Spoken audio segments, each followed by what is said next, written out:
This story is, unfortunately, true. I've changed names and ages slightly for privacy. I grew up in the Sierra Nevadas. It's a really beautiful part of the world with sprawling pines, rugged mountains, and crystalline lakes. I wasn't big on camping, but I spent a good chunk of my childhood weekends hiking with family and friends and spent many summer days tubing on the lake. The summer that I was 16, about 10 years ago, now, my cousin Celia had come back from her first year of college and her boyfriend Jay was visiting to meet her family and friends. Jay, like most tourists, wanted to go on a hike with lake views.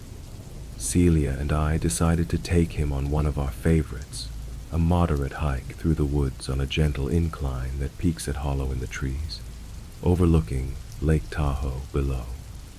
Jay had some hiking experience, albeit in less rugged terrain, and we thought this hike would be a fun challenge with the spectacular views he wanted. It is an in-and-out trail that takes about 2 to 3 hours to the top and 2 to 3 hours back down. There are some smaller trails that branch off and offer steeper inclines or winding paths down towards the lake. The three of us set off on the hike on the first Saturday of his visit. The trail isn't the easiest to find, but it's really popular with locals because of the view and general lack of tourists. It was mislabeled on the most popular trails website at the time, so it was hard to find if you didn't like where to look. We passed only a couple of other hikers, mostly granola-type couples, with camelback water backpacks, hiking with their dogs. We made it to the top in good time and enjoyed our lunches overlooking the lake. Jay was appropriately impressed by the views and spent a lot of time taking pictures. In between selfies and bites of sandwiches, we mostly just relaxed and got to know each other. After about an hour of relaxing, we heard a scream in the distance, specifically a mountain lion scream. If you've never heard a mountain lion scream, it's really unnerving. It sounds a bit like a very loud, terrified woman letting out a blood-curdling shriek of terror. YouTube it. It's truly a horrible sound. This was not good, because when a mountain lion screams, it's either part of a mating ritual or two male lions are fighting. Either way, hearing one scream meant there were multiple mountain lions, and close. The bears in the Sierras are softies, but the mountain lions will attack you. They'll attack your pets. They've even been known to attack bikers. There's safety in numbers, but even 3 is risky if you're talking about a hungry lion. Jag was really freaked out. There weren't big predators roaming around where he's from, and the thought of an animal large and willing enough to eat him was off-putting. Celia and I were wary, but not alarmed. Between the natural disasters that frequently occurred in the region, earthquakes, wildfires, mega-blizzards, and the sometimes deadly wild animals that got close to town, we were fairly unshakable. We had seen plenty of bears and snakes on hikes, and sometimes encountering critters is the price you pay to enjoy the natural beauty. It also wasn't the first time we had heard mountain lions, and we had both seen them before, albeit mostly from the safety of a cabin or a house. There was also an incident where, as kids, we laid out some expensive steak in my backyard in the hopes of luring a mountain lion to take pictures of it. It did not work, and my mother was unhappy about the steaks. Anyway, Celia and I told Jay that it was fine, but that we need to pack it up and get back down the mountain. We packed up the leftovers of our lunches and took off at a brisk pace back down the mountain. About 40 minutes into the hike back, Jay realized that he forgot his phone at the lookout in his rush to leave. Of course, after a brief back and forth between Jay and Celia, I don't need it back that badly. Jay, it has all of our pictures from the spring break trip, not to mention you're a broke college student. Yes, you need it back. We decided to go back and get it. Well, we decided that Celia and Jay would hike back up to retrieve his phone, and I would stay there, on the trail, alone, to warn any other potential hikers that there are lions in the area. I was mostly worried about those hikers with their off-leash dogs, and wanted to prevent a wandering lab from getting mauled. This was obviously not ideal for any of us, but seemed like the best choice at the time. I found a nice rock to sit on in the shade just off the trail, and was going through the pictures we took on my phone and playing Temple Run. There was no cell service or internet. but I knew they'd be back soon. Celia and Jay had been gone for around 50 minutes when I heard the scream again, and it was hard to tell, but I thought it was closer than before. I started to get pretty nervous.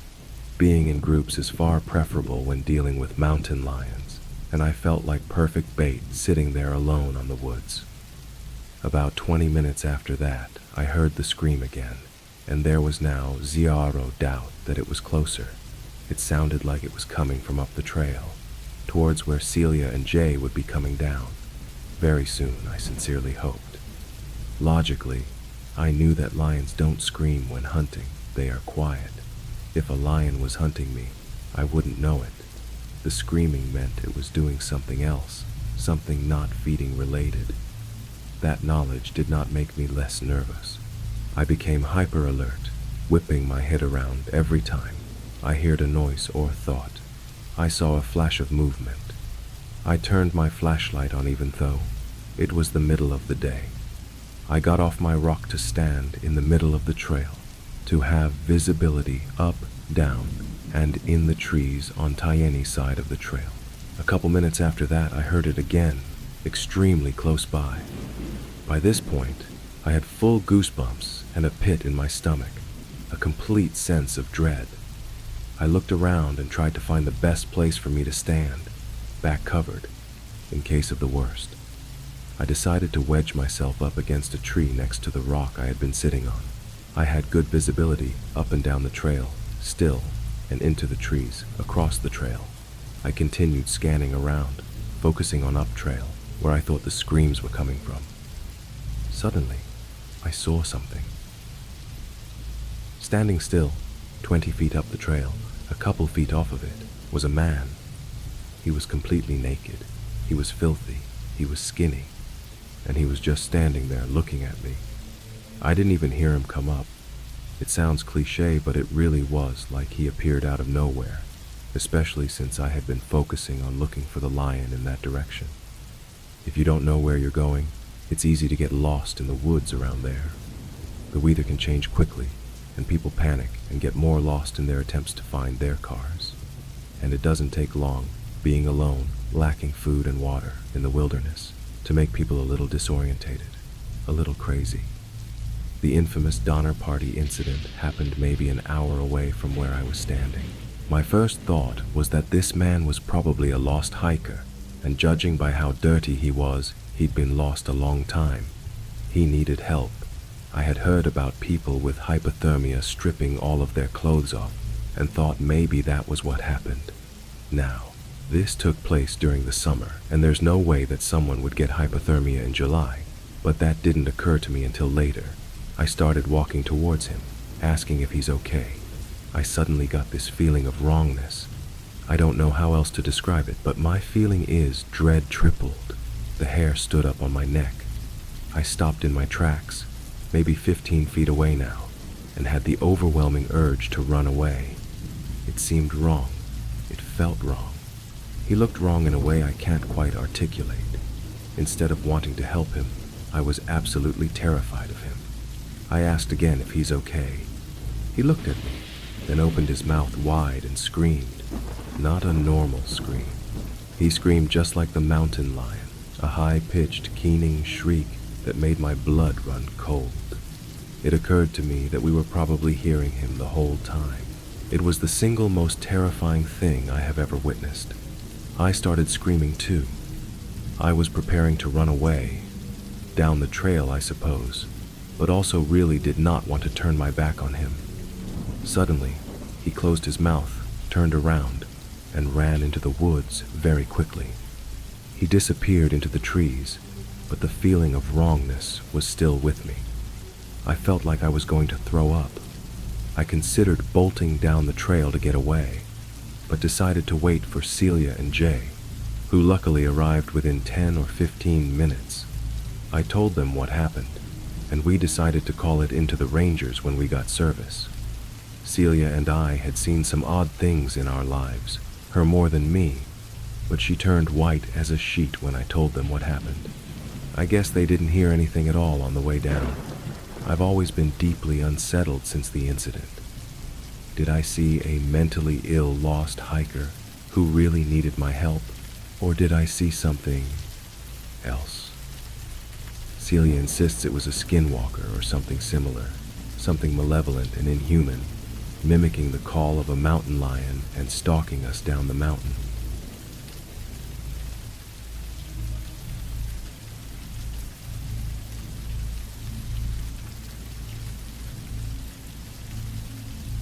In the summer of 2012, I took a job as an expedition canoe guide on the Boundary Waters in northern Minnesota, Quetico, southern Ontario. These are a massive wilderness area of lakes and land.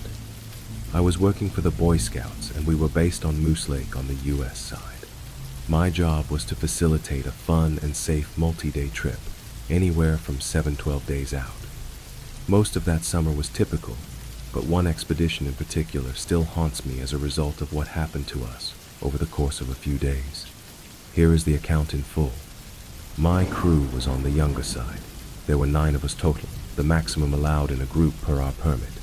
There were 6 scouts, 2 adult advisors, scoutmasters, and myself. They had wanted to do a 200-miler, but didn't have the physical ability, so we had to amend our route. They were bummed out, so I decided to take them to a waterfall called Eddy Falls. It's pretty flat up there, so a waterfall is somewhat rare. But that decision would end up putting us in the path of something. We visited the falls and camped near to it. That evening, I had the boys working on camp setup, while the advisors worked on fire for dinner. I was collecting firewood in a big tangle of down trees, brush, and bramble. I could faintly hear the falls off to my left, when out of nowhere I hear the most unearthly scream, roar I've ever heard. It stopped me dead in my tracks, and I was frozen. The second scream was closer, and the third closer. I couldn't see anything due to the thickness of the brush, but whatever this was, it was coming directly at me. By the fourth scream, I could feel it in my chest. I got nauseous and involuntarily barked at it. I've never before or since heard that sound come out of my body. The fifth scream almost physically hurt, but it snapped me back to reality, and I ran back to camp. My crew had heard it too, but what am I to tell them? I claimed it was boar. There's no boar up there, and the advisors knew I was lying, but didn't call my bluff. After dinner, they went to their tents, and I retired to my hammock about 50 yards from camp. As a rule, I always set my hammock at my head height, so about 6 feet up. I would use a tarp over my body and head to keep the morning dew off and the morning mosquitoes at bay. But the tarp wasn't strung up, that's important. It was just loosely over me. It must have been around 3 to 4 a.m. when I was awakened by what sounded to me like a woman sobbing. Not an outright cry, but a sob. At the same time, I'm hearing something walking through the thick brush down past my feet. So I listen, totally still and quiet as it crosses into camp. I could hear the change from brush to granite rock, but could still hear its heavy footfalls as it walked right through camp and on towards me. At this point, the tarp is still over my head, so I can't see a thing, and I don't know what to do. In no time, it was standing right next to me. I could hear the breathing, loud and congested sounding. I could smell the musk. I could feel its enormous presence only inches from my body, just standing there. Time to make a decision. I suddenly threw the tarp off my head, and as I did this, my left hand touched this thing in the chest. It was dark, but I could make out briefly a very large, upright figure. The hair on it was long and coarse. The musculature was impressive. Bodybuilder status pectoral is what I touched. It all happened in a second, and as soon as my hand made contact, it bolted back into the brush with immense speed for such thick debris. By the time I got my headlamp on, it was gone. My crew had slept through it all, so I read until the sun came up and decided not to mention it. The next day we moved on a few miles towards base camp and camped on a small island. Campsites on the US side are designated by a fire pit and a grumper, which is a fiberglass toilet over a deep hole. We were just arriving and it was evening. One of the adult advisors needed to visit the grumper, so he walked towards it. About 2 minutes later, we heard him yelling, and he came running back to camp, still pulling his pants up. and said that he'd just seen a gorilla run right in front of him. I asked if maybe it was a bear, and he said absolutely not, that he'd hunted bear for years, and it was not no bear. It was a monkey, and it was about 9 feet tall. At this height estimate, I'm imagining being back in my hammock. If I touched the chest and I was about 6 feet off the ground, that puts the head close to 9 feet up. Was it stalking us? Was there more than one? The boys are now scared. Time to mitigate. I suggest a night paddle. No one's sleeping anymore anyway, so we packed back up and set out at around 8 p.m. and paddled by headlamp for several miles. My plan was to get back onto Moose Lake and camp very near the base so we could be the first crew off water the following day. Moose Lake is connected to Newfound Lake by a small pinch and a channel of water that's not very deep or wide. There's dark woods on both sides. We were right in the middle of the pinch when a rock the size of a basketball came flying out of the woods on the right side and narrowly missed the bow of the canoe I was steering. There's no cliff there. This thing was forcefully thrown at us from the tree line. At this, we paddled like hell. We paddled to the center of Moose Lake, tied all 3 canoes together, and we sat out there all night. With the sunrise, we paddled to base camp and ended our expedition. They did not want to talk about what happened, and I was okay with that. They left for Oklahoma the next day. After they left, I went to work a shift in the canoe yard helping crews offload. My buddy Justin got back that day from a trip in the same area we had been in, Bear Loop, and as I was helping him put a boat on the rack, I noticed he had a distant look, almost 1,000-yard stare. I asked how his trip went, and he said it was all good until they hit Knife Lake, Newfound Lake. He said they were being messed with for 2 nights on Knife and then had a rock thrown at them in the Newfound pinch. Sure enough, for a solid 2 weeks after that, crews kept coming back from that area with very similar stories. One night, there was a crowd of youth guides in the staff lodge swapping trail stories, and these encounters came up one after another. Screams, rocks, sightings of apes. Then from the back corner of the room, I hear a chuckle. It's one of the old veteran guides who'd been there for over a decade. All he said was, "It's about time somebody else seen one." I asked how long he'd known they were there. He said he's been encountering them for 10 years. The he said, "They talk to me." This shocked me. Like a language? I asked. No, they communicate telepathically. The less you acknowledge them, the less they'll bother you.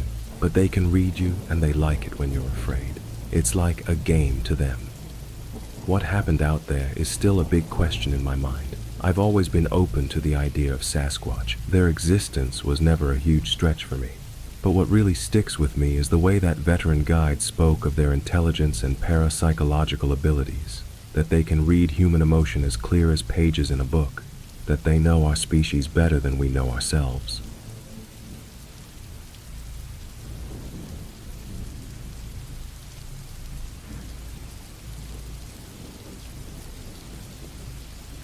This story happened just this summer. I'm only now getting around to writing it down.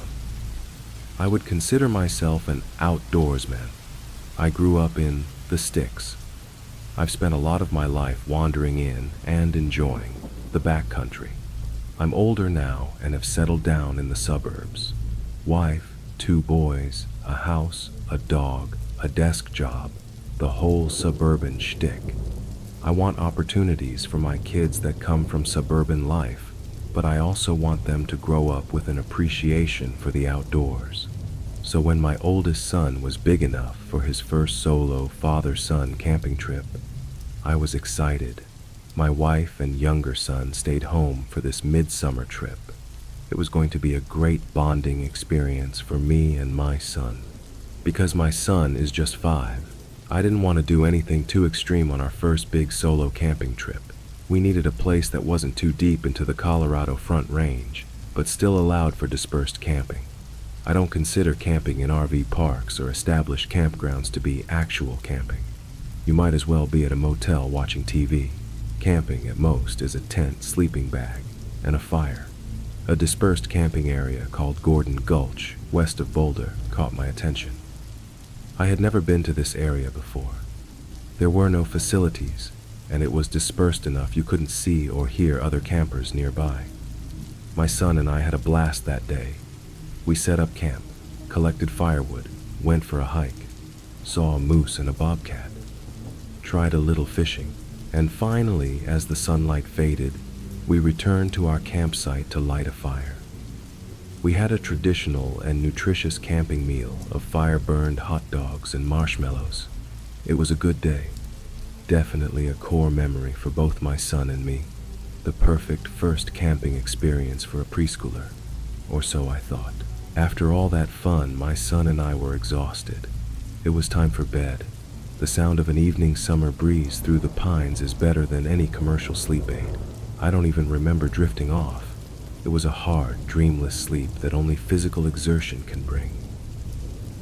One thing about my son, he inherited many things from me: hair color, eye shape, disposition, and my unusually wide feet. But one peculiar thing he got from his mother was sleep talking. It's not unusual to hear him having full conversations in his sleep. It gets more pronounced when he's overly tired. I was catapulted out of the void of sleep. Not sure what aroused me, I sat up collecting myself. The world seemed to be at peace. It was quiet, just me and the breeze through the treetops. I couldn't figure out what woke me so suddenly. The sound of my son laughing in his sleep cut through my groggy confusion. It was a deep, belly laugh. Must be a fun dream, I thought hazily. Gently rocking him was enough to quiet him down. That must have been what startled me, I determined. As I repositioned to fall back to sleep, my son burst out laughing. I sighed and closed my eyes. He'll quiet down soon enough, I thought. He laughed again. This time his laugh was echoed by something outside our tent. I held my breath and listened, unsure of what I just heard. It wasn't an echo. There was something out there, and it was laughing in unison with my son. My grogginess vanished as the adrenaline began to pump. It couldn't be real. It had to be my imagination. I sat up in my sleeping bag, listening to the night, hearing nothing. After a minute, my muscles relaxed. I started to settle back down. Must have been hearing things. I was tired after all. Checking the time, I saw it was 4 a.m. The sun would be up in a couple hours. My son laughed again, and again it was answered with laughter outside. I was now absolutely certain it was not an echo. As I tried to make sense of what was happening, the voice outside called out my son's name. My blood ran cold. That voice, it was so familiar. Then it clicked in my brain. It was the voice of my younger son. That wasn't at all possible. He was safe at home with my wife, miles and miles away. I could hear twigs crunching beyond our thin nylon tent walls. It was impossible to tell the distance from us, but there was something out there, circling us. Unprompted this time, it called out my son's name in that little toddler voice. My 5-year-old, still fast asleep, called out to his brother, asking him to play. The thing outside the tent laughed in reply and urged my son to come outside. That thing with my little son's voice sounded cold, hollow, dead. The floodgates of my adrenaline burst open. Cold sweat formed on my face. I was frightened out of my mind, but my primal caveman brain roared to life. I was in Papa Bear mode. Nothing was going to take or hurt my son. I was putting a stop to this. Whatever it was out there, I didn't care. You don't mess with my kids. Say what you will, but when you're camping miles from anything, it's not worth the risk of being unarmed. Wild animals, wild people, you have to be prepared. I almost always take a firearm with me when I'm camping.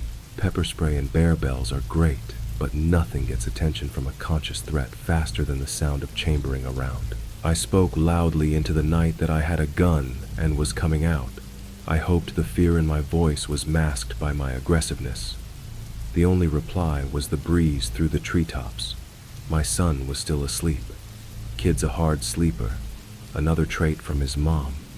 My wife and I have joked that he could sleep through a tornado. Stepping out into the cool summer night, a gun in one hand and a flashlight in the other, I surveyed the campsite. The fire was down to embers. Our fishing gear was leaning against the pickup. The firewood was still neatly stacked. Nothing seemed out of place. Not wanting to stray far from the tent or my sleeping son, I sat down outside the entrance. I waited in the dark with the flashlight off. Not far into the trees, I heard a branch break. Then another snapped, this time closer. I stood up and flashed my light in the direction of the sound. Nothing was there. The voice called out, this time from behind, and this time focused towards me. "Daddy, Daddy!" It was my youngest son's voice again, crying out for me from the dark forest. I threw the light beam in that direction. A pair of shimmering green eyes were illuminated by my flashlight. They were only 2 or so feet above the ground, the same height as a toddler. I took a small step toward it. I wanted to see more. I needed to see more. The eyes, unblinking, remained in place. Getting closer didn't help reveal this thing.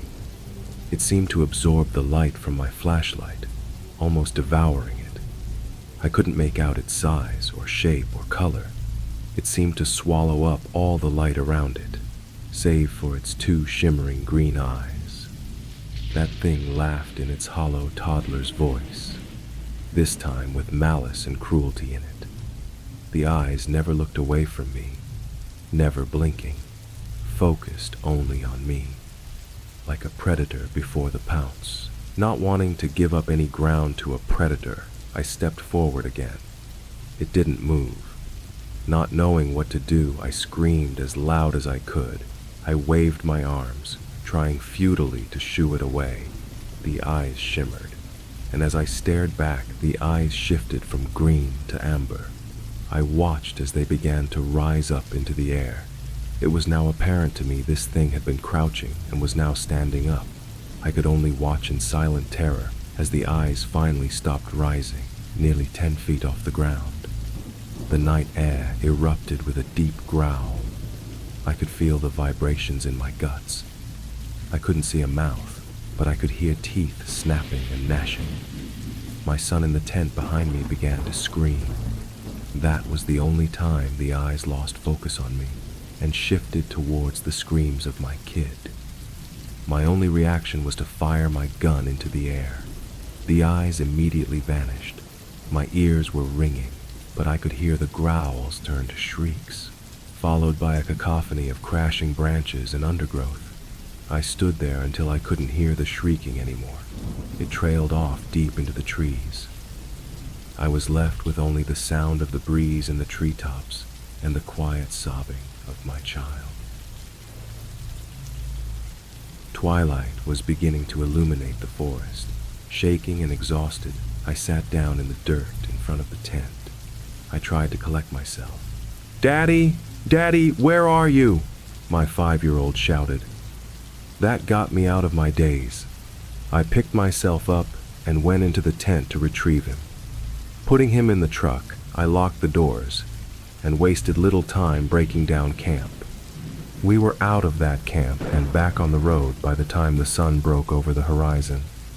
I have no idea what is in those woods. I do plan to camp in that area again, albeit without my family, and definitely with some friends. I want to find out more about this thing. Thankfully, my son doesn't seem fazed by anything that happened that night. He thinks I was chasing a bear away from camp. And maybe he's right. I hope he is anyway. My son can't wait to go on another camping trip, but truthfully, I'm thinking the next family camping trip might be at an RV park, or even a motel. That's family camping, right?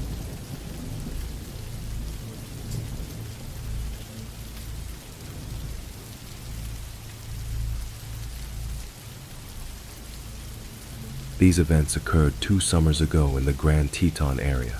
My boyfriend at the time, now husband, let's call him H, was an avid outdoorsman and also served in the military. I was an ecology major and wanted to spend more time outdoors, so he decided to take me on my first backpack, just the 2 of us. For those who aren't familiar, the Grand Tetons are well known for their wildlife, specifically grizzly bears.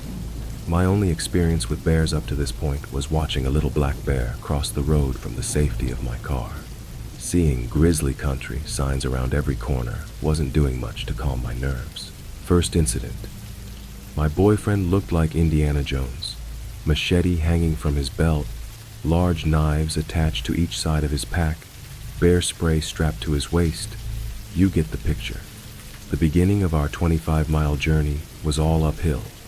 When in bear country, you're supposed to make noise as to not startle the wildlife by accidentally sneaking up on it. As you can imagine, going up a steep hill while carrying a 40-pound pack makes it difficult to make conversation. We were an hour in and almost at the top of the ascent. I noticed that the woods had gone completely silent, save for the rushing stream that was to our left of the trail. Silent woods are never a good sign.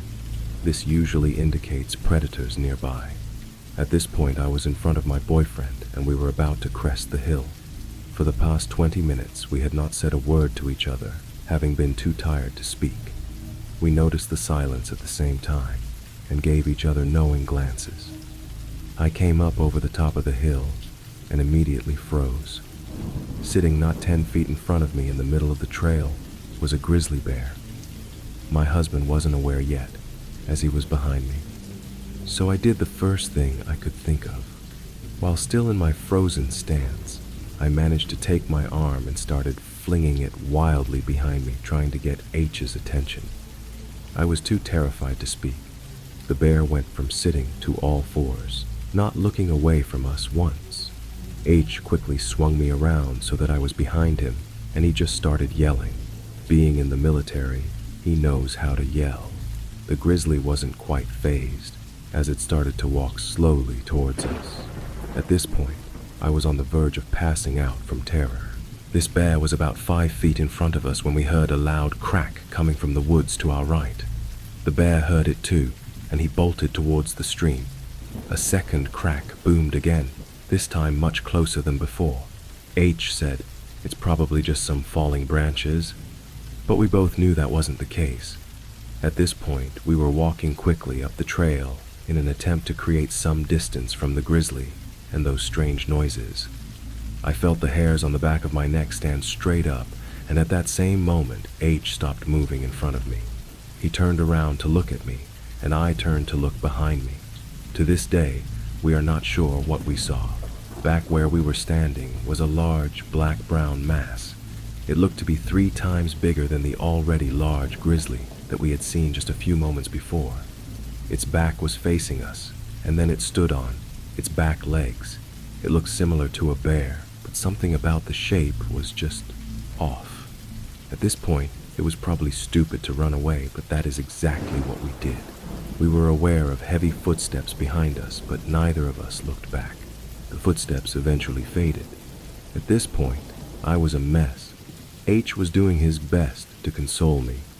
"Honey, this is extremely unusual. The bears usually stay away from humans. We're going to be okay. I'm sure that won't happen again." That was enough to convince me to continue on the backpack. Not another hour later, though, we reached a clearing where we decided to take a rest and eat a snack. About a minute after we had sat down, I noticed bushes moving in a line toward the clearing, toward us. Out of the brush comes this adolescent grizzly, who looks just as spooked as I'm sure we did, but he came straight for us. H, being the crazy nut that he is, decided to charge back at the bear while screaming. Bear spray at the ready. That did the trick, and the bear ran off. All I could think was, just my luck, but that wasn't even close to what happened the second night. Before we began our backpack, we had to let the ranger station know which trail's route we planned to take. With this information, they usually send a ranger on horseback at some point during the backpack to check on you to make sure everything is okay. There were not many approved trails left for us to choose from, and it was just our luck that they were the most difficult. Apparently, over the 3 days we were on those trails, we had been the sole hikers. We didn't see a single other person once we were en route. Anyhow, I guess we missed the ranger who came to check on us. We had been following hoof prints the entire second day, and we hadn't seen any the day before. I had some foot problems, so we spent valuable daylight trying to adjust my bootlaces socks to compensate for the pain. When we started on the trail again, we had maybe an hour or two of daylight left, and in the woods, it gets dark fast. I was exhausted. It was now dark out, and H was the only one with a working headlamp, as mine wouldn't even turn on for some reason. We needed to find somewhere to set up camp, as we still needed to eat. It was freezing, and the wind was blowing. It was creating a howling sound as it rushed through the trees, which made it difficult to hear H or discern any other sounds coming from the woods. After another hour of hiking through the dark, we found a clearing. Well, it was more like a bowl. It looked to be 200 meters in diameter, with the sides being 10 meters down from the trail to the bottom of the clearing. This place was strange. We both felt it, though he didn't tell me how freaked he was till after we had left. There was no moonlight, so all we had was the illumination from his headlamp, our small camp stove, and the flashlight that I fished from my pack. Half of the trees were dead fallen, just in the bowl. The vegetation everywhere else was very dense. To help alleviate my anxiousness, he started playing Ninja Sex Party out of his portable speaker. This didn't help much, as it just echoed off the trees, creating a dissonance of sounds. He also thought it would ward off any predators nearby. After another hour of hiking through the dark, we found a clearing. Well, it was more like a bowl. It looked to be 200 meters in diameter, with the sides being 10 meters down from the trail to the bottom of the clearing. This place was strange. We both felt it, though he didn't tell me how freaked he was till after we had left. There was no moonlight, so all we had was the illumination from his headlamp, our small camp stove, and the flashlight that I fished from my pack. Half of the trees were dead fallen, just in the bowl. The vegetation everywhere else was very dense. To help alleviate my anxiousness, he started playing Ninja Sex Party out of his portable speaker. This didn't help much, as it just echoed off the trees, creating a dissonance of sounds. He also thought it would ward off any predators nearby. This is when we knew our anxiousness wasn't paranoia. The silence was back. There hadn't been a single bird chirp since we arrived at the clearing. It also may have had to do with the obnoxious music, but because of our previous experience, we decided to turn off the music and head into the tent. Also, it was freezing. As soon as we were situated in our sleeping bags, we heard deep cracks and thuds echoing from beyond the tree line. Falling trees. There had been a lot of wildfires and very little rain this season. Thud. We both froze. That sound wasn't an echo. It came from inside the clearing. Definitely not a falling tree. Thud. It came from right outside our tent. We both stopped breathing. His hand found mine and we clung to each other, paralyzed. Something dragged across the outside of our tent, making an indent as it went along. It was thin, almost like a finger. "What is it?" I whispered, shaking. "I don't know. Shouldn't be a person. We're the only ones on this side of the mountain." I was trying my hardest to stifle sobs, trying to listen to what was outside. I could hear steps, but couldn't decipher what it was. The steps stopped, and then the whole side of the tent was slowly pushed in inwards. At this point, whatever was outside knew we were inside, so I shined my flashlight at the side of the tent. What I saw made my blood run cold. It was the shape of a human face pressed into the tent wall. I could make out the nose and an open mouth. Each time they breathed, it made the tent around their mouth billow in and out. H said, "Fuck that," and pulled a Glock from his sleeping bag. He cocked it, and the sound shattered the silence. The face pulled back, and we heard fast footsteps heading towards the edge of the clearing. We didn't leave the tent till the sun was shining the next morning. The first thing we noticed was the smell of urine. We came out of the tent and looked around. Whoever it was had peed on our coals we had left in the fire, leaving a disgusting stench of evaporated pee. Footprints surrounded our tent, circling around multiple times. Muddy handprints decorated the outside of our tent. We think it was mud anyway. The takeaway: Wildlife is not the most dangerous thing in the backcountry.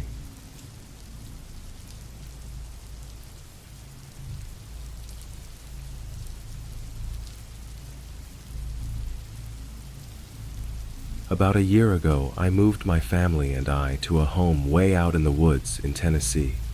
I wanted to be brief here, but I need to get this off my chest. And after looking into this matter a little more, I have a lot more details that I think will paint a clear picture in the end, so please bear with me. The nights here can be extremely loud. Between the crickets, the tree frogs, and the cicadas, it can almost be deafening. One night, not too long after we moved in, I had forgotten something in my car and headed outside to get it. The first thing that struck me as odd was that my dog wouldn't go outside with me. My dog goes everywhere with me, as I am her whole world. But not this night. As I held the door open, she looked out, then looked up at me like nope. So I walked out and shut the door behind me. The second thing that caught me off guard was that there was not a peep. It was dead silent. Still shrugged this off and walked down my front steps and headed down to my car. When I had gotten about 10 feet from my car, the hairs on the back of my neck stood up. I felt as though something was watching me. I looked around but saw nothing. After I reached in my car for what I'd forgotten to grab earlier, I had this feeling like something was moving towards me. I took a step back and checked around me. All of a sudden, I heard one of my hedges next to me that lined the walkway to our front door rattle. At first, I thought it was a rabbit that I had spooked, as I had seen one just earlier in the day, right where this was. A few seconds later, I heard the sound of a large rock, about the size of a cantaloupe, landing a few feet away from me. It hit the walkway and bounced into a shrub. I drew my gun and called out and said, "Whoever that this was is about to be shot." After a few seconds of nothing, I began to think that maybe this was some local teenagers messing with the new people. I holstered my sidearm, turned and started walking back to my front door. Almost as soon as I turned towards my house, I heard this deep panting sound. It sounded like a huge dog, but what made me nope back to my front door was that it sounded like it was right behind me. I leapt up onto my porch, turned and drew my gun again, expecting something right there, but again there was nothing. A couple weeks later, I was on my porch at night, sitting on a bench with my wife. She got up and walked inside to get something, and as soon as she shut the door, I heard that panting sound again. I couldn't see anything, yet this sounded like it was right on top of me. The sound was coming from everywhere, and it was very loud. Again, I couldn't see anything, so I noped it back inside my house. Now at this point, I was questioning moving here, but after nothing else really happening, I let it go. A month or so later, it was a really rainy and stormy night. This is around 9 p.m., and my wife and I enjoy listening to the rain and talking about how relaxing the rain is. Me, growing up in Oregon, loved the rain, and for the past 10 years, we lived in Vegas, where it would dump the entire year of rain and a day then be bone dry for the rest of the year. For my wife, who grew up in Nevada, rain was such a rare thing. She loved going outside and watching the rain. So for us, this is an enjoyable experience. Except this night in particular, things took a weird turn. As we were sitting there talking about the rain and relaxing, my wife stops me and said, "Did you hear that?" I said, "No. What did you hear?" She said, "I swear it sounded like a small child calling for help out in the woods beside our house." I said, "No, I didn't hear anything." After a few moments of us listening intently, she said, "There it is again." I said, "I didn't hear a thing, sweetie. Are you sure you're not just hearing things?"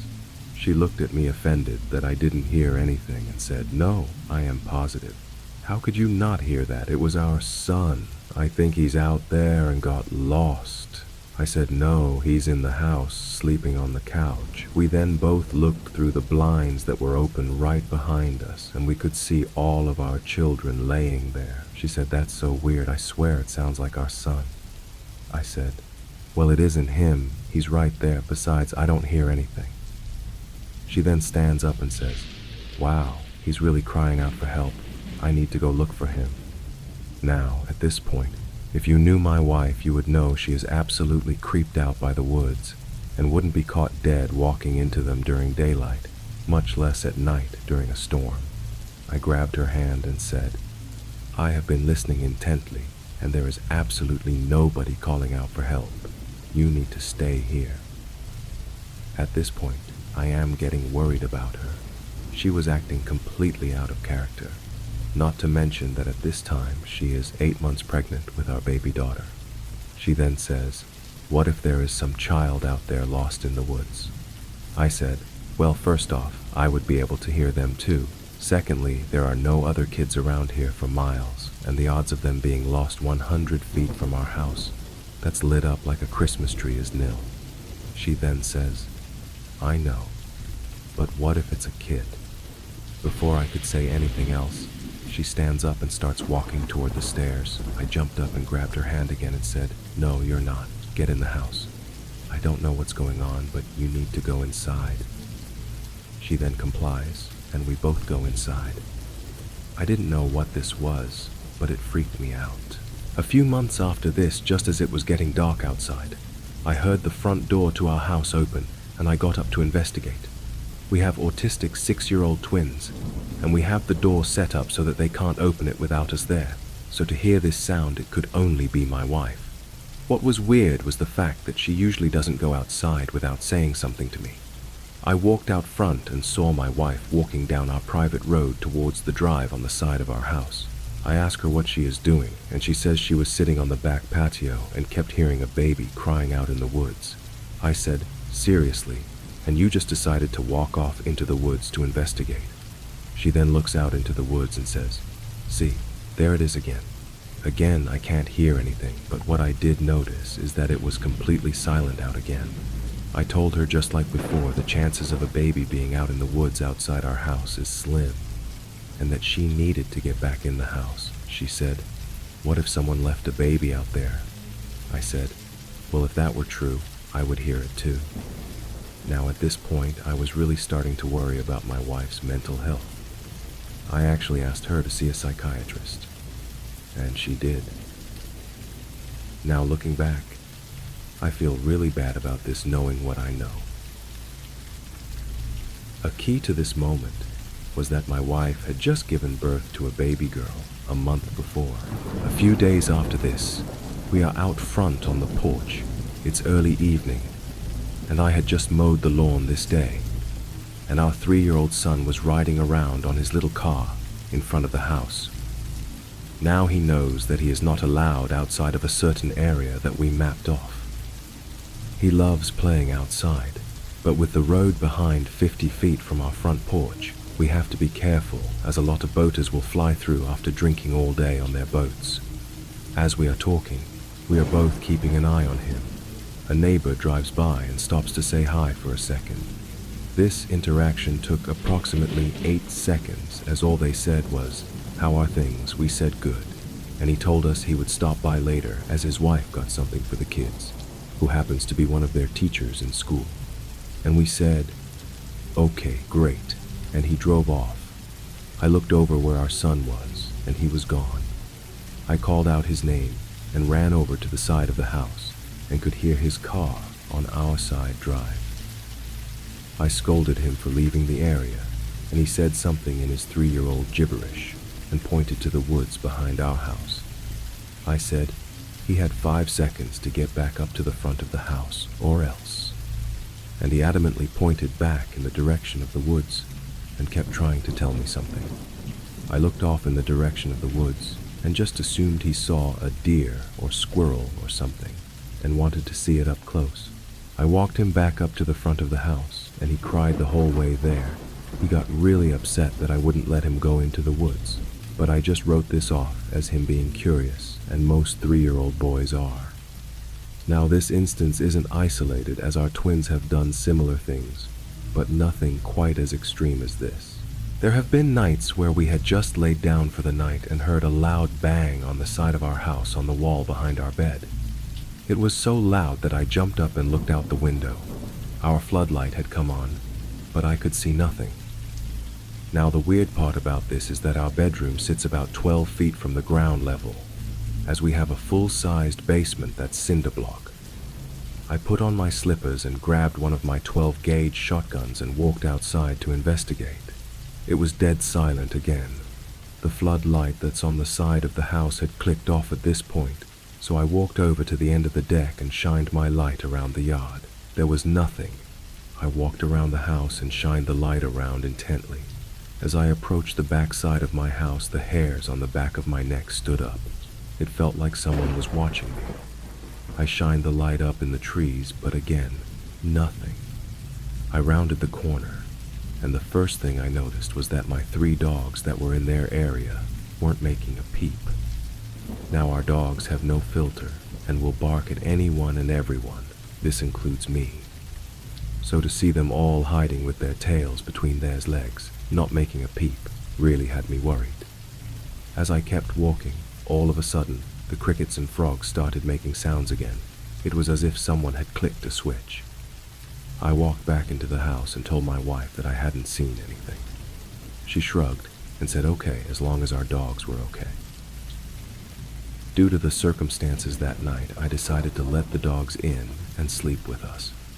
This very same thing has happened on all 4 exterior walls of our house.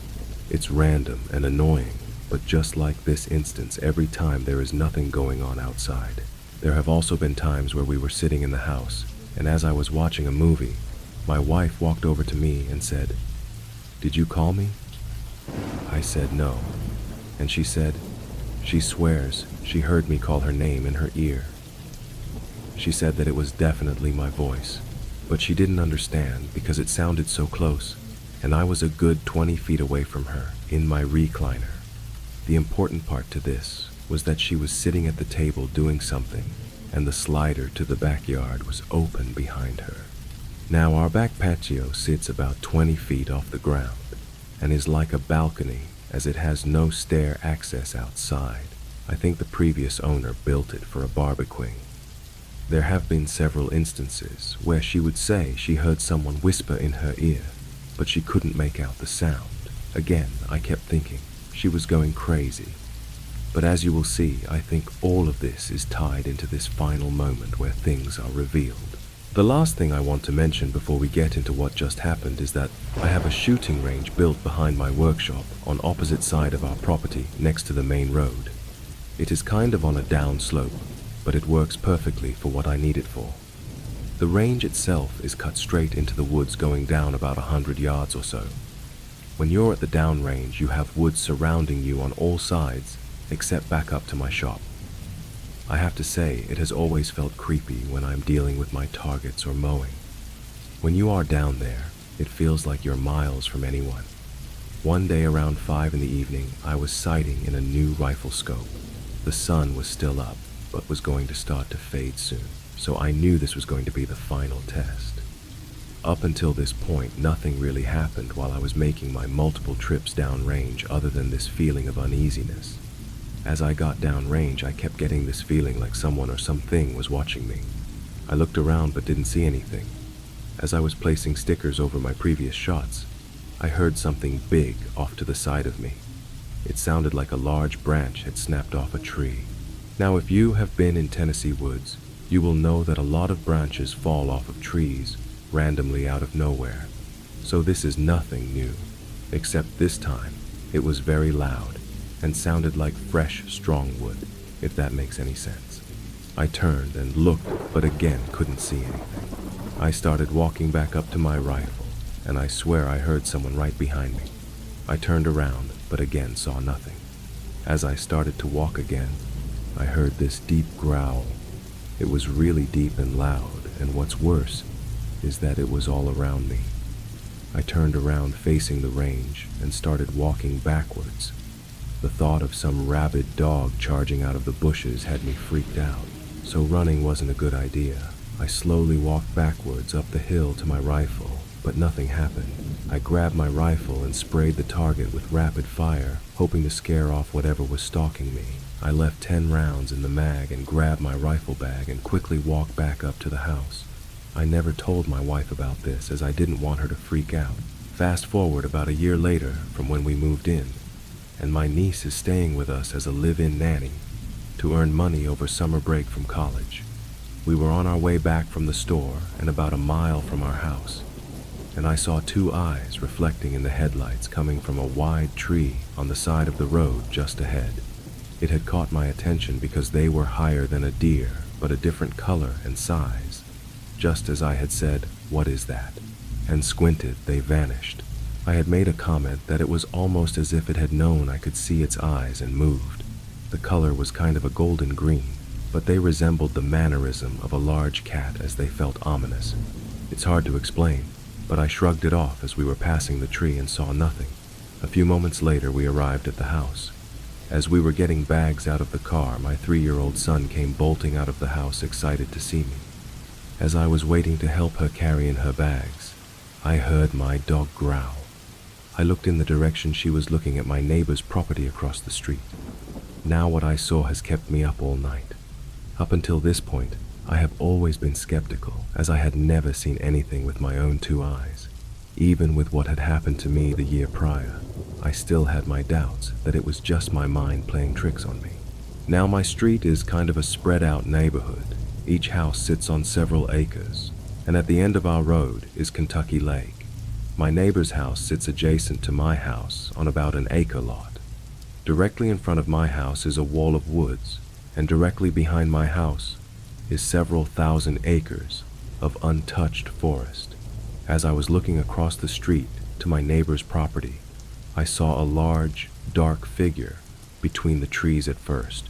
The movement caught me off guard, as it looked like something big moving quickly on all fours. Then, when it came out into clear view, it stood up and walked like a man. At first, I didn't know what to make of it. It was very tall, but what was strange about it was the distance it was covering, and the fact that when it was in front of his shed, I swear I could see through it. It was clearly walking quickly, but moving faster than any person could at a sprint. More importantly, there was no sound. It was like it was phasing in and out of reality as it moved. I said, "What the hell is that?" and realized that it was looking directly at us. It had moved at an angle away from us to minimize its time out in the open and moving quickly as it could, while still being silent. The hairs on the back of my neck stood up as I realized that whatever it was stalking us. I told my niece to get in the house now, and I grabbed my son and booked it inside. I grabbed my AR-15 with a short scope and came back outside to see my niece still grabbing stuff out of her car. Knowing I told her firmly and clearly to get in the house, her disregard to my command annoyed me. But still, I watched over her without saying a word. As she was slowly walking, she turned towards the woods across the street from my house and suddenly bolted for the house. She ran up the steps in a panicked state.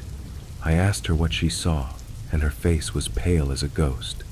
She said, "I heard something big in the woods walking loudly on the leaves, and when I turned toward it, I heard a deep guttural growl." I asked her why she didn't come when I told her, and she said she thought that I was talking to my son. I told her what I had seen, and she wanted to get a closer look to see if she could see something. I told her that it was not a good idea, and she went anyway.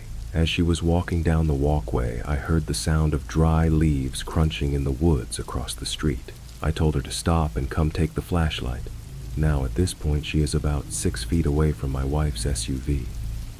As she turned and started walking back to me, I caught a glimpse of something gray and hairy bolt from behind the SUV back across the street into the woods. My porch is a raised porch, and our SUV is about 6.5 feet tall, and whatever this was, it cleared about 45 feet in what looked like a single jump. It moved like lightning. Whatever it was, it wanted my niece. It jumped behind the car out of my line of sight and was waiting for her. She still doubted my warnings and grabbed the flashlight and walked back toward the car. As she entered my driveway, she stopped dead in her tracks, leaned forward as if she could see something. I asked her what she saw. She turned and ran back up on the porch with a terrified look on her face, saying, "Nope, nope, nope," over and over again. She said it was a figure hiding inside of a tree and that she saw its eyes. I asked her what they looked like, and all she could say was that they looked dull red at first, but as she got closer, they looked dead. I said, "What do you mean, dead?" And she said that where the pupils were looked gray, like the way eyes look when they go blind. She said it was really dark gray, and she swears she could see through it almost like a dark cloud. She wanted to go out again and took a step down the stairs, and as she did, it revealed itself from the tree. I said, "Get inside," and I went in and locked the door. It looked like a tall human-shaped being. It was really tall and looked ominous as hell. The next morning, we did a height comparison to the tree limb she saw it stand over, and it put its height to around 9 feet tall, and its eyes were about 6 inches apart. At this point, I don't know what this thing was. After doing some research, I think this thing was a Glimmerman crawler. I looked to see if there had been any other sightings in Benton County, but nothing. More importantly, I swear it would phase in and out almost like a shadow person, but bigger and more obvious. Now, I originally posted this on Bigfoot Reddit, but after doing a bunch of research, I believe this belongs here. One of the things that makes this fit is that it can communicate telepathically. This explains why everyone was hearing something that nobody else could hear. Secondly, it has a playback, like communication, so when I heard a dog panting, it was probably one of my dogs it had heard. My wife was actually hearing our son crying for help as he had recently fell and cried for help. The baby crying would be our newborn baby who she had given birth to recently. And it must have heard me call my wife's name and kept telepathically calling my wife's name with my voice. Another thing that my niece had said that night was that she felt compelled to go back outside to it. She said she felt like this thing was communicating with her somehow, and it wanted her to go back outside. The more I read about this thing, the more everything that's been happening over this past year makes sense. One thing that I find extra convincing is that down the road towards the lake, there is a property that is barbed wired off and is a wall of forest with no driveway. A lot of the property down our road is undeveloped owned land, and on one of the trees, there is this large old sign that says "Screamer lives here," with an arrow pointing back into the woods. Now I have to admit, when I first saw this sign, I laughed thinking maybe the owner screamed at trespassers who entered his property and teenagers put up the sign to mess with him. But when I did a satellite search of our neighborhood, that entire section of road has no houses or trails or anything, and is just pure forest for as far as the eye can see. One of the things that this thing is said to do is make a loud scream when threatened. Now that you understand my story, I doubt this is the ending. The next question is, what can we do? I don't want my wife or kids to disappear one day, and if there is more than one of these things out there, this really makes the missing 411 make a whole lot of sense. I feel perplexed and scared as what can I do? Any advice? I will try and keep this post alive with any new experiences.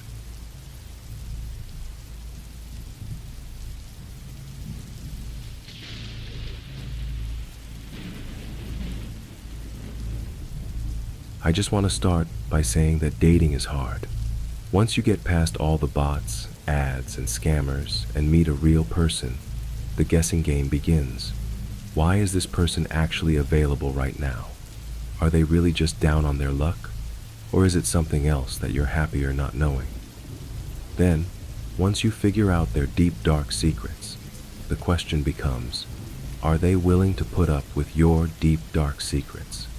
This process can take weeks to sort out, usually resulting in a dead end somewhere, forcing you to start over. The whole thing is frustrating, demeaning, and humiliating enough that you're physically and emotionally exhausted, making you just want to give up and be a loner. Now I know what you're wondering. What's this got to do with anything? Well, it's kind of simple. A little bit ago, I wrote about how my girlfriend, Wendy, never eats, and that I heard some unsettling things at her house the last time I visited. Well, I decided to keep seeing Wendy. Sure, she might have some unusual habits, but she makes me feel good about myself, and I'm happy with her. So what if she never eats or chases off bears while nude in the middle of the night? Compared to returning to the dating scene, that's really not so bad. We even have nicknames for each other now, country girl and city boy. I'll let you guess which is which. Anyway, that's a rather long and roundabout way of saying that. Yeah, I went on that camping trip with her, and things didn't go quite how I expected. First off, I want to say that she was right. The forest really is beautiful. The sun's heat, combined with the coolness of the shade, while listening to the insects drone lazily in the background, seems to slow time to a crawl, making each breath a relaxing experience in and of itself. It's entirely unlike anything you'll experience during your morning commute. Combine all that with the right company, and soon you'll wonder why you'd ever return. And let me tell you, Wendy is 100% the right company. Wendy was quick with tips to make the hike easier, from how to properly distribute your pack load to how to lace your shoes for maximum comfort. During the trek to where we were going to set up camp, she alternated between offering interesting bits of information about the local flora and fauna and walking in silence, allowing me to get lost in the experience. The whole affair made me want to give up the city life and move to the country. There was just one thing during the walk that wasn't as pleasant as everything else. At one point, we must have walked too close to a skunk or a rotting carcass or something, because the whole area around us started to reek. At first it wasn't so bad, but eventually it got so strong it made me want to gag. I jokingly mentioned it to Wendy, but she just looked ahead like she was determined and told me, "Pick up the pace, we'll be past it soon enough." Sure enough, we eventually got past the smell, and things quickly became pleasant again. The rest of the hike passed without incident, and Wendy even helped me set up the tent. Her evident experience in the matter showed through because it took no time. Soon enough, everything was ready, and we even had a nice cheerful fire roaring. This time, when she pulled out the supplies for dinner, I didn't even bat an eye when it was clearly only enough for one. Whatever was going on with her, this was just the way it was going to be. It was up to me to accept that or move on, and I'd made my call. But I have to say, for someone who never seems to eat, she sure knows how to sear a steak to perfection. After a pleasant evening and an even more pleasant night, we passed out in the tent together while listening to the crickets and the more distant owls. But of course, if that's all that happened, I wouldn't be writing about it here. Sometime during the night, I awoke to find I was alone in the tent. This wasn't too unexpected because Wendy was both an outdoor enthusiast and a bit of a night owl. I debated calling out to her, but something in the air felt like I shouldn't disturb it with such an out-of-place sound. However, Mother Nature did have her demands, and it was time to answer her call. As I unzipped the tent and stepped out, I couldn't help but look up into the night sky. The stars were breathtaking. You never see this many, this vibrant in the city. However, their beauty couldn't distract me for long in the face of more urgent demands. Do you know that feeling when you've been holding it in a little too long and finally experience relief? If it weren't for my experiences earlier that night, I might be tempted to claim it is better than sex. But we'll just say it was still pretty euphoric. Maybe it distracted me from the fact that all the usual night sounds had suddenly gone quiet, but it couldn't distract me from the sudden smell of rotting flesh. It was even stronger than it had been on the trail and was accompanied by the kind of fear that you usually feel when you're very young and just starting to wonder if there might be reasons sounds go bump in the night. I gagged as I struggled to cut off the stream, zip up my pants, and retreat into the tent again. Once in the tent, I reached for the flashlight, then hesitated. I desperately wanted to see better, but something in the back of my mind told me it was better to remain hidden. Of course, I don't know how well hidden a blue tent in the middle of the forest can be, but turning on a flashlight would be like activating a beacon for everything within a few miles to see.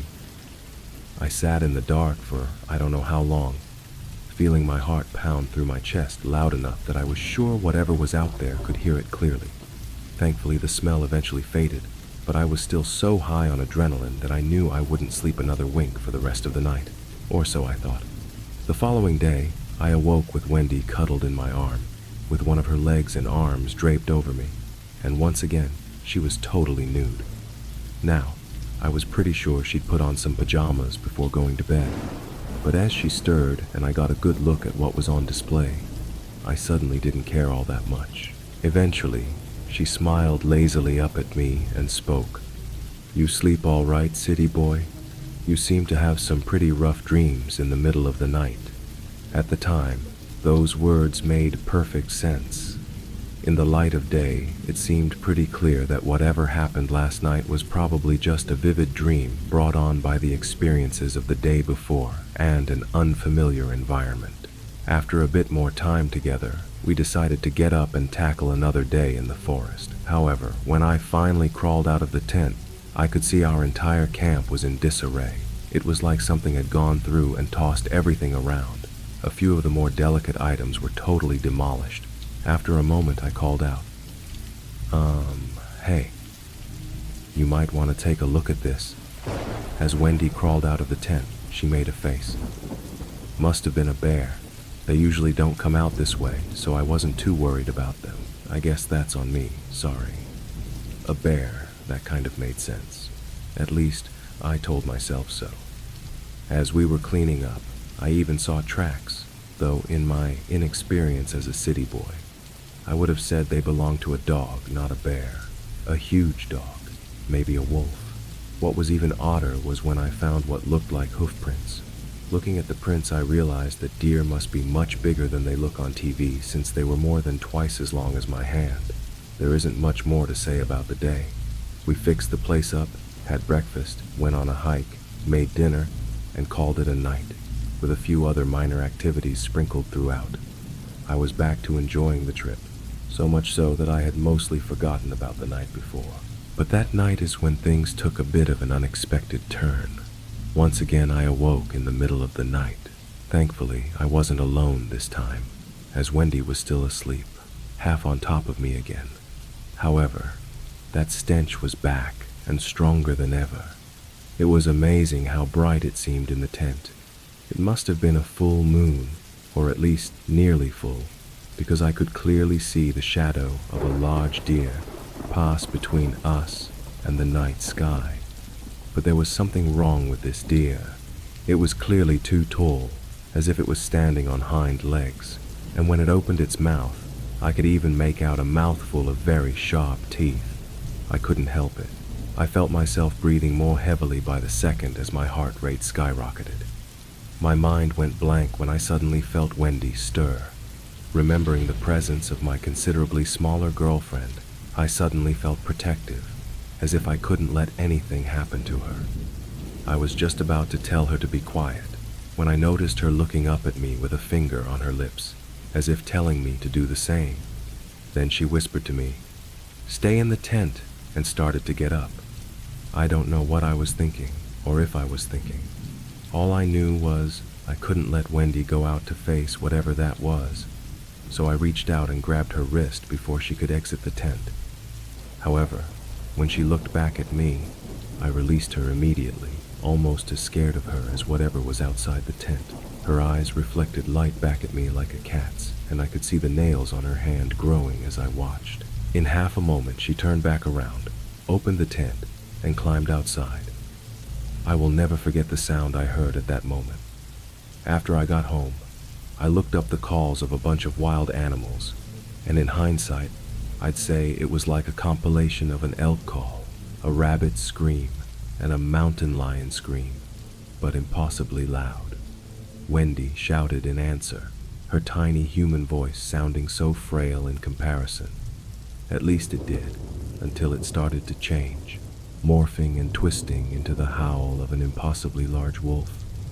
I couldn't help it. I peeked out the tent flap, and standing in front of the tent was what I could only describe as a werewolf. The little 5 foot and change Wendy was now standing at least 7 feet tall, covered in fur with claws and fangs that looked like they could tear through steel, and she looked ready for murder. Then, some movement on the opposite end of our camp drew my attention, and I witnessed a living nightmare that suddenly made a werewolf seem like less of a problem. It looked kind of like a deer, if a deer had more articulated limbs, far too long for its body. The feet ended in hooves, but the hands ended in long, bony claws. The whole thing looked desiccated, its skin drawn so tight over its ribs and arms you could make out the skeleton beneath. The fur was spotty and looked partially rotted, with open holes leaking bodily fluids that should never see light. Its teeth were long and serrated, clearly meant for tearing rather than chewing. I sometimes hear hunters talking about deer being 8 or 10 points, but if I had to estimate, this thing had a 30-point antler, with many of the tines covered in what I suspected to be dried viscera from previous victims. The two monsters charged each other. The nightmare, which I now know was a Wendigo, lowered its head, intending to impale its opponent, but at the last second, Wendy threw herself nearly flat on the ground, only to rocket up into the Wendigo, latching onto its long neck with her powerful jaws while her hind feet kicked gouges into its vulnerable stomach. However, the Wendigo didn't seem willing to give up that easily and tossed Wendy aside. She hit the ground hard and was soon set upon by the other monster. She raised an arm to defend herself, only for the Wendigo to latch on with its own teeth, easily tearing through her skin and muscles. With a powerful kick, Wendy pushed the nightmare back, then started swiping at him over and over, making it loose ground. However, lowering its head, the Wendigo charged forward again, and this time, Wendy wasn't fast enough as the Wendigo caught her on his antlers and flipped her over his back, with new blood darkening the tips of the tines. But that was its downfall, as Wendy sprung up and again latched onto its neck with her teeth, this time from behind. The nightmare struggled in vain, occasionally raking Wendy with his claws, but she refused to let go and began ripping and tearing her way through its neck until she grabbed hold of its antlers, and with one final jerk, the head came free.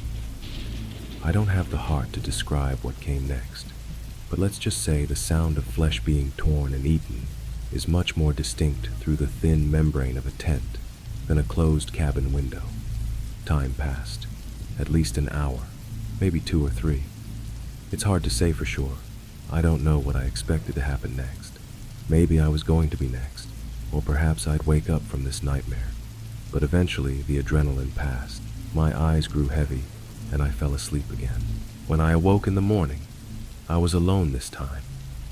There was no sign Wendy had come back. I'd half hoped she'd still be here, telling me I'd had another nightmare, but I don't think I would have believed it again. It was kind of sad and lonely packing up our things by myself. I debated bringing Wendy's stuff with me, but I'm not that good of a hiker and wasn't confident I could pull it off, so I just left her things in her pack inside the tent.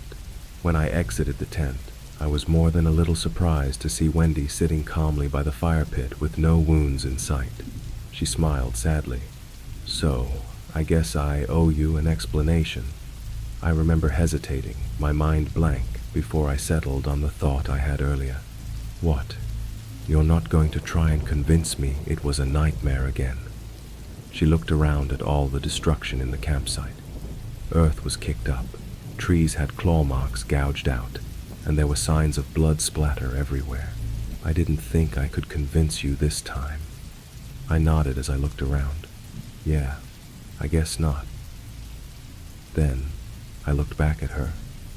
"You know, for a bit there, I was starting to think you were the monster-eating people out here." Wendy pointed at herself, then laughed. "Wait, me? Wendy the Wendigo? Don't you think that's a little too on the nose?" I couldn't help it. As weird and messed up as everything was, as disturbing as everything I learned was, this was the Wendy I knew and cared for. So I laughed with her. "Yeah, maybe so. Long story short, we're still together. Sure, my girlfriend might be a 7-foot-tall monster that eats other monsters for fun, but everyone has their quirks. Besides, dating is hard. and I'm happy where I am.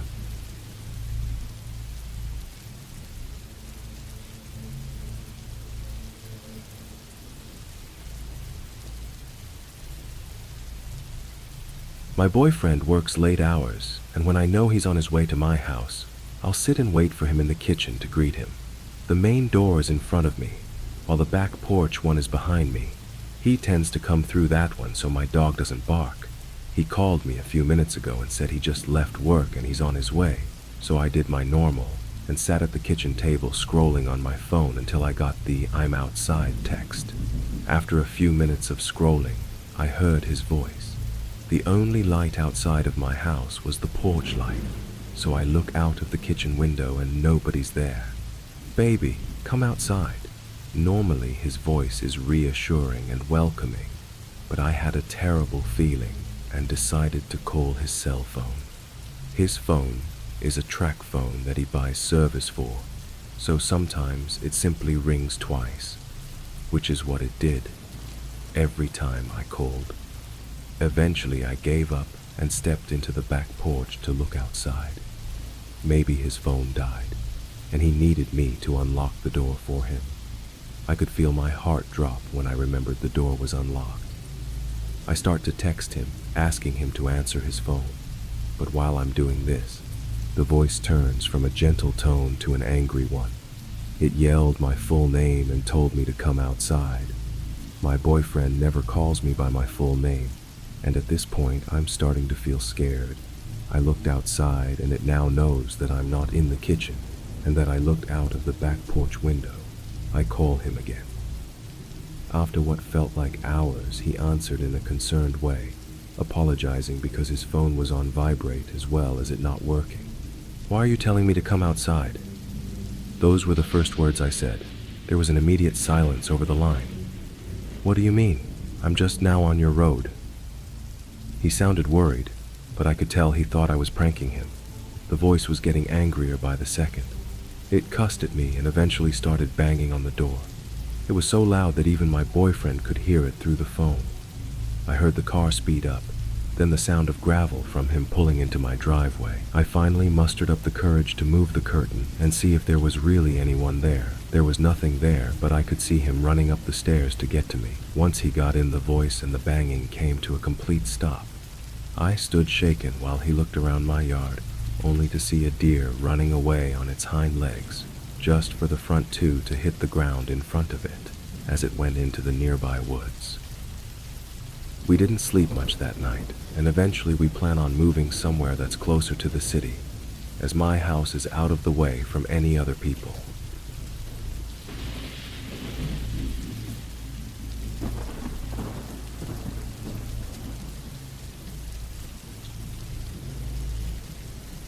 So, I think it was around 2018-2019 when this happens. I don't remember the year, but I remember everything leading up to the moment in vivid detail. I used to live on a farm for a few years. I moved away a while ago, but one day my aunt was going to take the people who worked on the farm back home, as they didn't live there.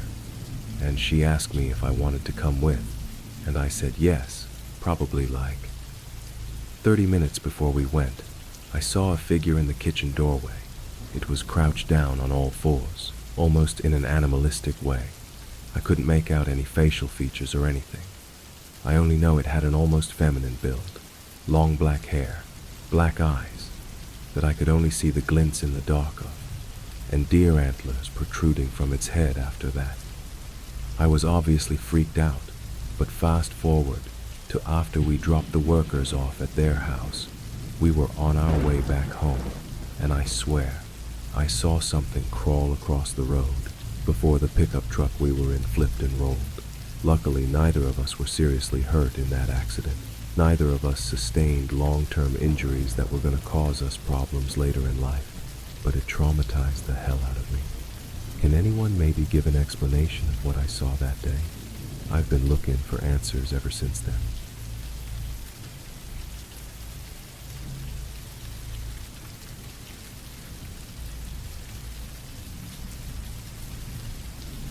My 3-year-old son suffered from chronic ear infections last year, which led to him having high fevers.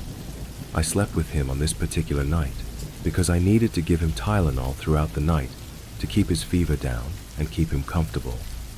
I set my alarm to wake me up at around 2:30 a.m.